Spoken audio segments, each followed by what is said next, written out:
Tindakan Facebook ni membuatkan terkuburnya Facebook page. Sebab apa? Assalamualaikum, apa khabar semua? Huish, dah betul buat video.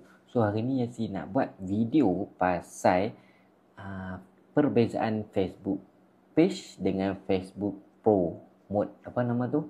Professional mode. Ini yang sekarang ni ramai orang cakap dan ramai orang dah convert. So kat sini Yasin nak share apa kelebihan dan apa kekurangan berbeza daripada ni. Tapi first, saya rasa tindakan Facebook ni membuatkan terkuburnya Facebook page. Sebab apa? Okay. Bayangkan kalau tengok apa tu info kat atas ni. Yasin baca kat sini. Tapi hampa tengoklah info atas ni. Minimum follower 5,000 je untuk page. Untuk Facebook Pro. Kalau untuk page 10,000. Maksudnya untuk kita monetize dalam Facebook page, hampa perlu ada 5,000 saja.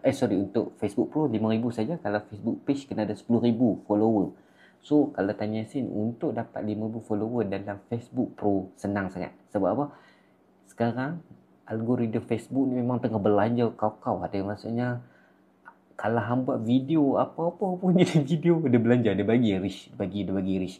So, bila lagi ramai capai, lagi senang lah nak dapat orang lain. Tapi, sama ada video yang menarik, tak menarik, itulah cerita lain. So, keadaan ini membuatkan ramai orang sekarang banyak share video dalam perpasan yang tambah-tambah yang ada blue button tu. Dan tak silap Yasin selected je yang dapat blue button tu, dan ada yang kena beli, ada yang dapat free. So itu Yasin tak pasti, tapi Yasin nak cerita pasal monetize. So bayangkan dah boleh monetize, dah boleh dapat duit. Duit tu boleh dapat daripada Reels. Tapi ni jemputan lah. Reels, lepas tu in-stream ads. Maksudnya kalau hang tengok video, tiba-tiba ada iklan keluar. Bayangkan hang buat video, hang main dengan anak-anak hang. Buat video apa-apa pasal family ke, pasal hang bertukang ke apa. Orang tengok, dapat duit. Dia dah nak macam YouTube lah lebih kurang. Tapi YouTube kena 4,000 subscriber dengan 1,000 jam. So YouTube lagi senang. Tapi sekarang YouTube, waktu PKP lu senang lah nak dapat tu. Sekarang mungkin susah. Tapi untuk Facebook, rasanya sekarang orang lama dah start main balik Facebook.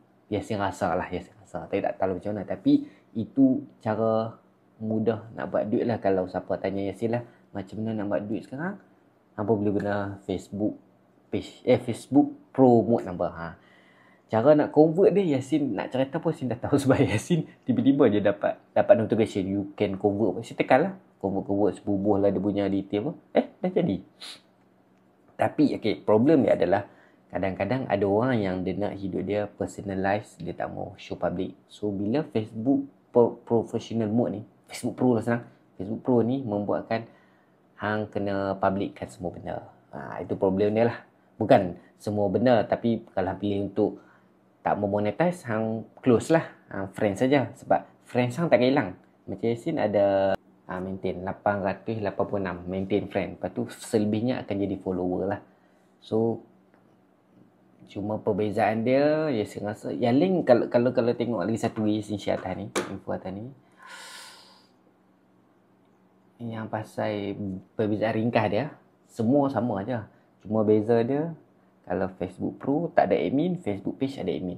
So untuk atasi masalah ni adalah contohnya hang owner bisnes, apa-apa bisnes. So hang kata hang login lah page saya, tapi nanti hang handle. Macam tu lah. Tapi bahayanya bila orang tu handle, takut apa-apa ada post pelik-pelik, mati kat hang lah. Itulah sebab hang handle personal hang. Basically hang convert daripada dulu zaman dulu. Kalau kita tengok balik page kita yang dulu, kita tengok balik Facebook profile kita yang dulu kan, suka post dah nak makan.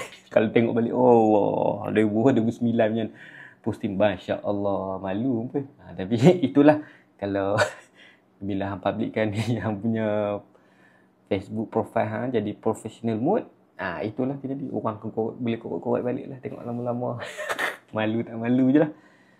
So kalau siapa fikir nak dapat income, boleh try cara ni. Kalau tak, apa boleh lah, suka hati apa nak buat apa. Itu je Yasin share untuk input info teknologi sekarang. So kalau siapa nak tanya pasal Facebook, YouTube, IG dengan TikTok, bolehlah komen kat bawah nak tanya soalan apa. Yasin cuba buat video. Dan terima kasih. Semoga video ini bermanfaat. Dan kalau business owner yang content creator yang nak grow, inilah masanya. Jangan jadi macam TikTok lo gitu dah. Tertinggal. So, go lah. Go for it. Bye. Assalamualaikum warahmatullahi wabarakatuh. Ya. Yeah.